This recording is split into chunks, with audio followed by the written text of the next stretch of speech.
केतनो लगइबा साबुन सेंटवा शरीर में, एक दिन घिनावन होई जाई।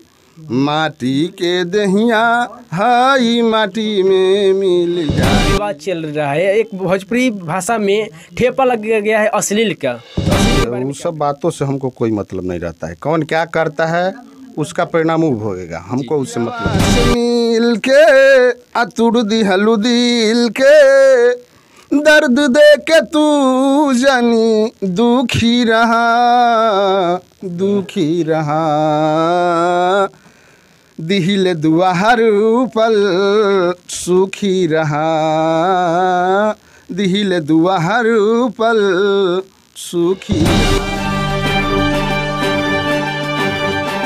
नमस्कार, मेरा नाम सीएम सिंह है और आप अभी देख रहे हैं हम सफ़र लाइव न्यूज। अभी हम कोचस में उपस्थित है जहां पर रोहतास म्यूजिक भोजपुरी में इस कंपनी में उपस्थित है और यहां पर स्टूडियो है। यहां पर देखते हैं कि रिकॉर्डिंग हो रहा है और सुनने में तो आ रहा है गाना बहुत अच्छा सुनाई दे रहा है और आप सब हम मिलाते हैं।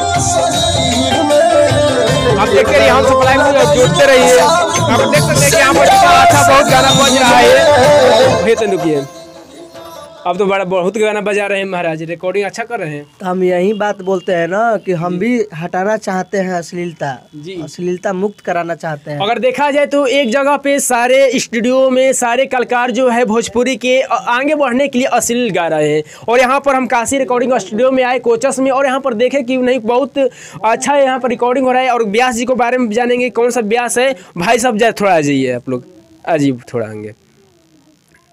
स्टूडियो आप कब से चला रहे हैं यहाँ पर? कम से कम 2019 में ओपनिंग हुआ था काशी स्टूडियो का। इनका निर्माता काशीनाथ राय जी हैं जी। लेकिन यहाँ पर बहुत अच्छा रिकॉर्डिंग की आपने, हम सुने, बहुत दिल गदगद हो गया। भैया जी थोड़ा यहाँ पर जी, आपको आवाज़ देखे कि आपका आवाज़ को तो कोई जवाब ही नहीं है। सबसे पहले अपना नाम बता दीजिए। मेरा नाम नागेंद्र यादव है जी। अगर आप देखा जाए तो भोजपुरी के जो है कलाकार, बहुत सारे कलाकार जो है आगे बढ़ने के लिए अश्लील गाना गाते हैं, लेकिन आपको आवाज़ सुने और आपको गाना सुने तो बहुत दिल को जचने वाली थी। यार कैसे आप किए इसको? क्या आपको लगा?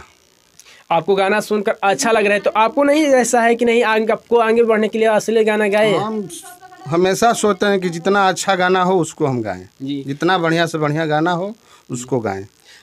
पहले एक गाना आप सुनाइए।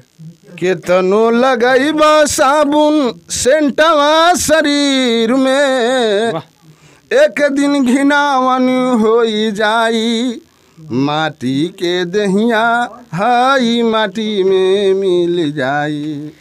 देखिए सारे भोजपुरी यहाँ से सर से सीखना चाहिए, भाई साहब से सीखना चाहिए कि जो सारे कलाकार हैं आगे बढ़ने के लिए अश्लील गा रहे हैं, लेकिन भाई साहब कितना अच्छा बहुत बढ़िया गाना गाए हैं, सुनकर यहाँ पर दिल गदगद हो रहा है। सर आप कब से गायकी चुने हैं? हम 2018 से हैं। 2018 से।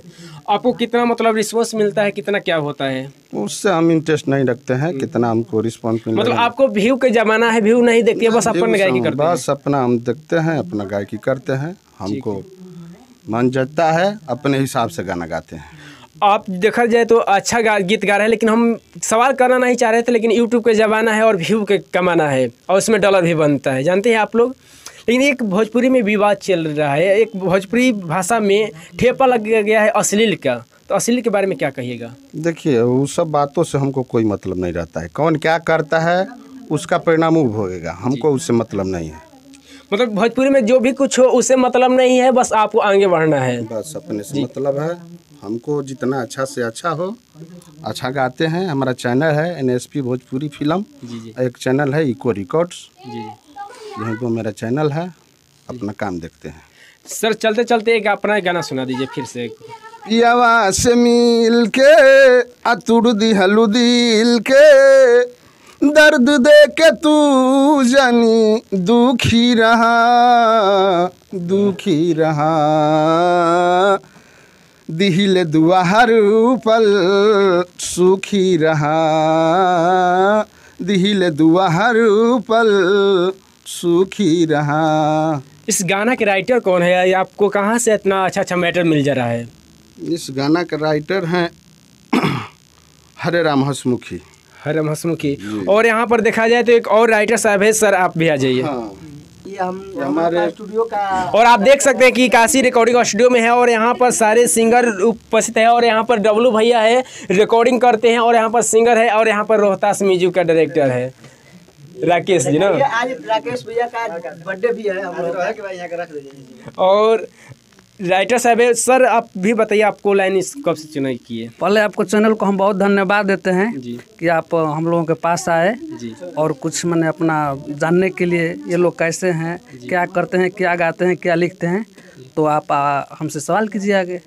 अच्छा, भोजपुरी में अगर देखा जाए तो अश्लील बढ़ रहा है। आपको पहले अपना गाना बताइए, कौन कौन सा गाना किसको किसको दिए हैं?